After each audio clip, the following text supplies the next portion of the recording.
சோமாஸ் செய்ய போகிறோம்.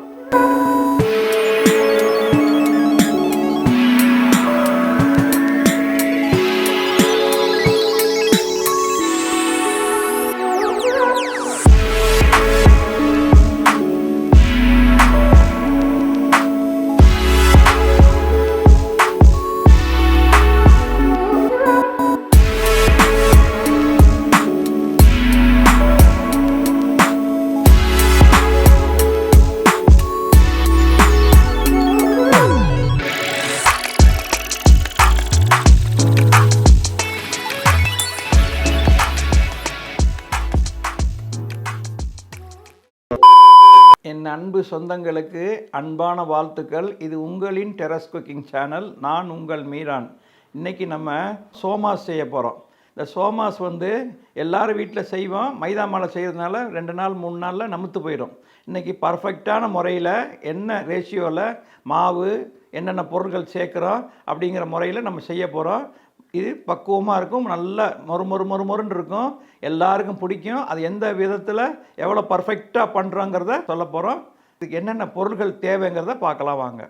மைதா மாவு, ரவை, எள்ளு, வெள்ளை எள்ளு, பொட்டுக்கடலை, டைமண்ட் கல்கண்டு, சர்க்கரை, துருவின தேங்காய், உப்பு, நெய், பொரிச்சு எடுக்கிறதுக்கு எண்ணெய். மாவுடைய டோ எடுத்து தட்டிட்டு அச்சு எடுக்கிறதுக்கு இப்போ அச்சு வந்திருக்கு. இந்த அச்சுகள்லையும் ஈஸியாக எப்படி செய்யலாங்கிறதையும் காட்டுறேன். இது ஓரத்தை கட் பண்ணி இதையும் அந்த ஓரத்தில் கட் பண்ணுறதையும் காட்டலாம். இது எதுவுமே இல்லாமல் ஓரத்தை மடித்து வைக்கிறதையும் காட்டலாம். செய்யும்போது இதெல்லாம் என்னென்ன அளவில் ரேஷியோவில் போடுறதுங்கிறத நான் இங்கே தெளிவாக சொல்கிறேன்.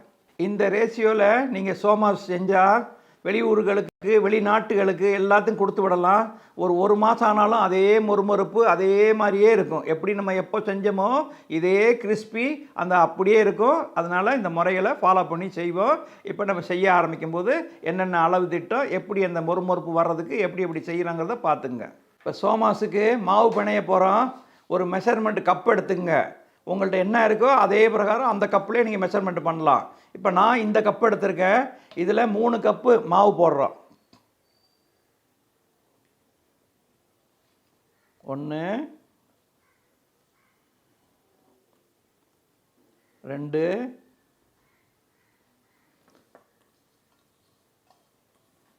3 கப்பு இதில் போட்டாச்சு. போட்டுட்டு இப்போ இந்த சைடில் அடுப்பு பற்ற வச்சுட்டு ஒரு எதில் பொரிக்க போகிறோமோ அந்த பொரிக்கிற சட்டியில் ஒரு கொஞ்சம் எண்ணெய் ஊற்றி சூடு பண்ணணும். இப்போ அந்த சைடில் அடுப்பு பற்ற வச்சு எண்ணெய் சூடாகிக்கிட்டு இருக்கு. இப்போ நம்ம இதில் 3 கப்பு மைதா மாவு போட்டோம். அதில் 1 கப்பு ரவை, நைஸ் ரவை கேட்டு வாங்க, நைஸ் ரவை.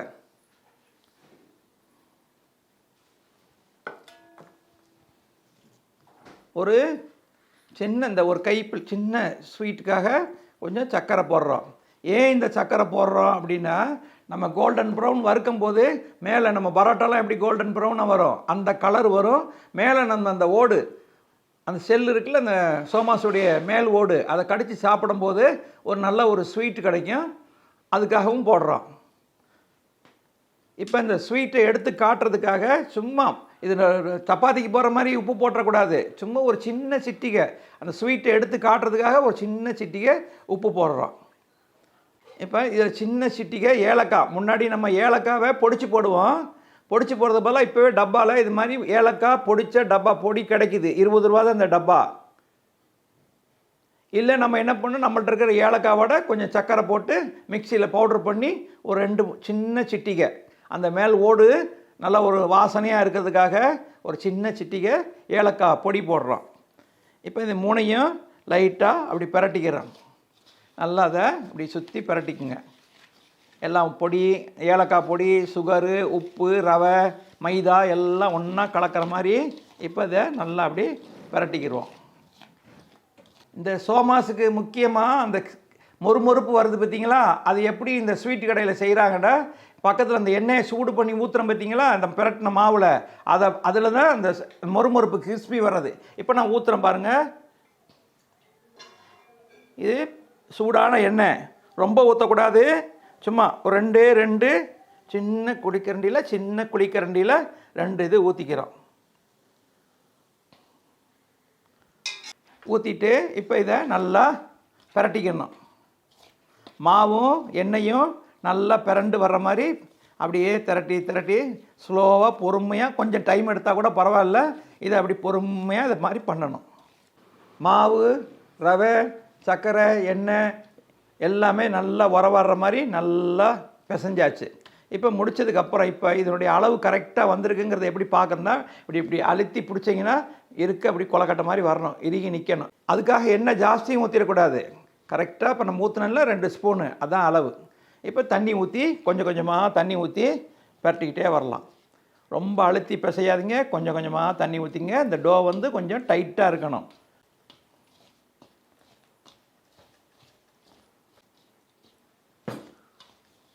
A few moments later. இப்போ இந்த மாவை நல்லா பிரட்டியாச்சு. இதை நம்ம ரவை போட்டிருக்கிறதால இதை அரை மணி நேரத்துலேருந்து 3/4 மணி நேரம் அப்படியே ஊறட்டும், மூடி வச்சுருவோம்.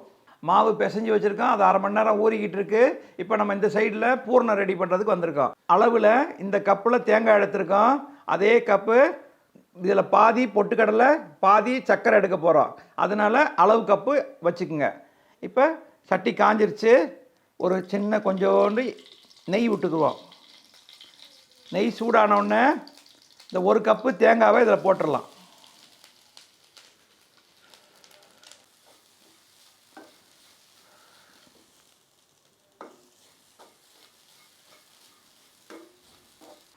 பூரணம் நம்ம வறுக்கும்போது அதில் கெட்டு போகிற பொருள்னு சொன்னால் அது தேங்காய் தான். அந்த தேங்காவை நெய் விட்டு பொறுமையாக தீயை சிம்மில் வச்சு நல்லா வறுத்துக்குங்க.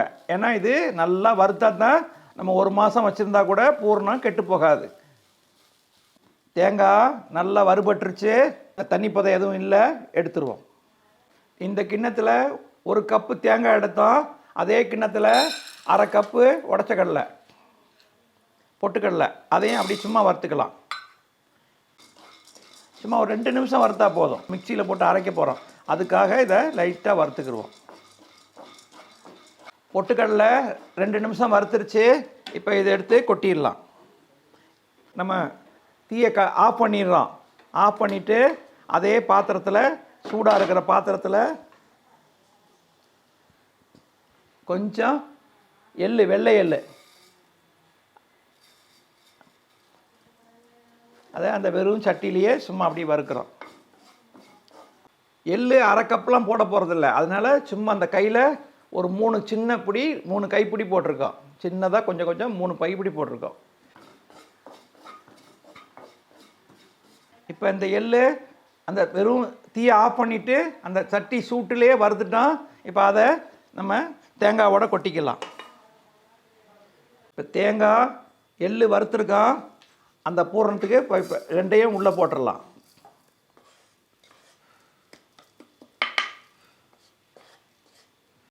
சர்க்கரை,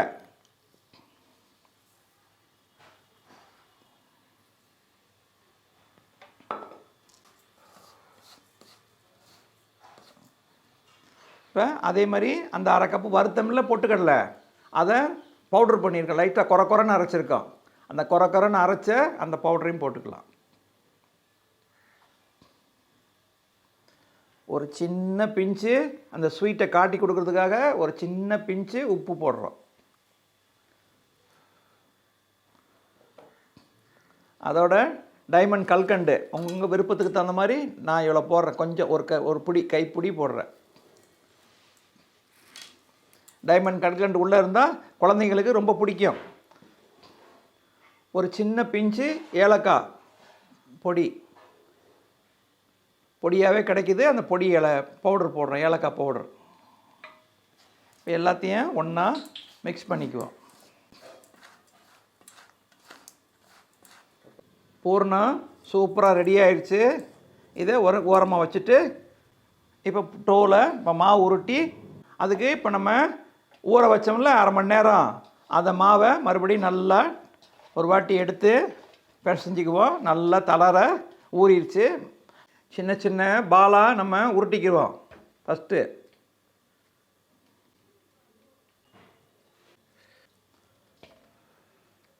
சோமாஸுக்கு ஒரு பால் எடுத்துக்கிடுவோம். அது லேசாக மாவில் பட்டுட்டு இப்படி தட்டி நம்ம பூரி தட்டுறது மாதிரி தான், பூரி தட்டுற மாதிரி நார்மலாக பூரிக்கு உருட்டிக்கிட்டு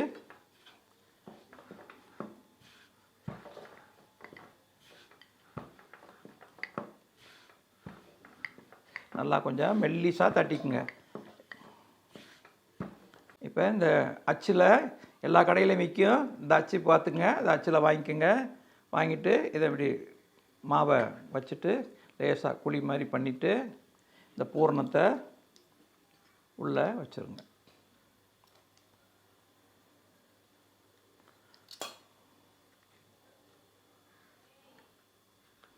இந்த ஓரத்தை கொஞ்சம் லைட்டாக தண்ணி தொட்டு தடவிக்குங்க. அப்போ தான் நம்ம பூரணம் எண்ணெயில் போடும்போது பிரிஞ்சு வராமல் இருக்கும்.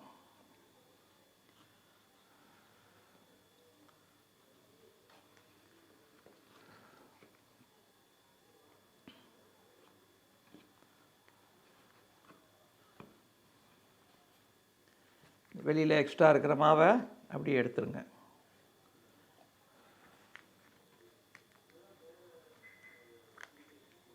இப்போ நல்லா அச்சோட வந்துருச்சு. அச்சில் வச்சு இது மாதிரி எடுத்து ஒரு தட்டில் முன்னக்கூட்டியே அடுக்கி வச்சுக்கோங்க. வெறுமனே கையில் கூட செய்யலாம். இது அச்சு இல்லாமல் நம்ம கையில் கூட மாவை பூரிக்கு உருட்டுற மாதிரி உருட்டிட்டு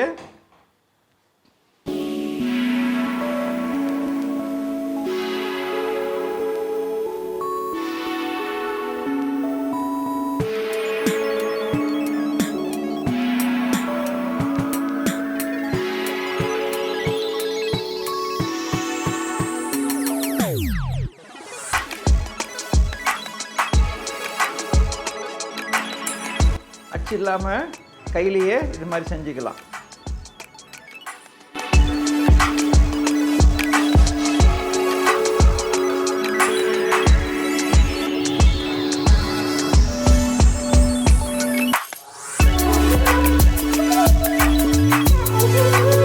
இந்த முள்ளு கரண்டியில்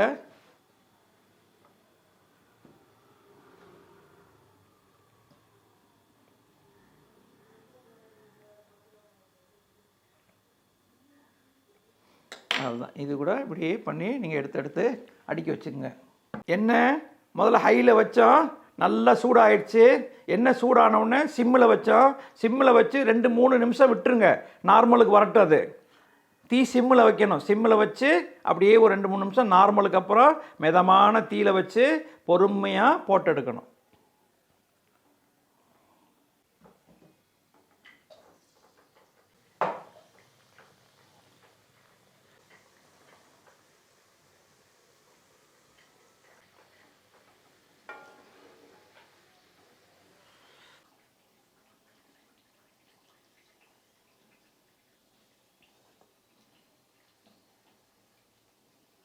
நல்லா ப்ரௌன் கலர் ஆயிடுச்சு, எடுத்துடலாம். ரொம்ப கருகக்கூடாது.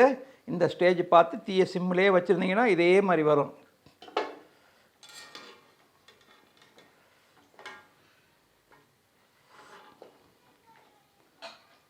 அருமையான முறையில் மொறுமொறு சோமாஸ் ரெடி ஆயிடுச்சு. நல்லா மொறுமொறுன்னு இருக்கும். மேல் ஓடு நல்ல ஸ்வீட்டாக இருக்கும். மேல் ஓடு சாப்பிட்றதுக்கும் நல்லா இருக்கும். குழந்தைங்களுக்கு உள்ள அந்த டைமண்ட் கல்கண்டு இருக்கிறதுனால ரொம்ப பிடிக்கும், பெரியவங்களுக்கு பிடிக்கும். சாப்பிடுங்க. உடச்சி காட்டுறேன் எவ்வளோ சவுண்டு மொறுமொறுன்னு வருதுன்னு பாருங்கள்.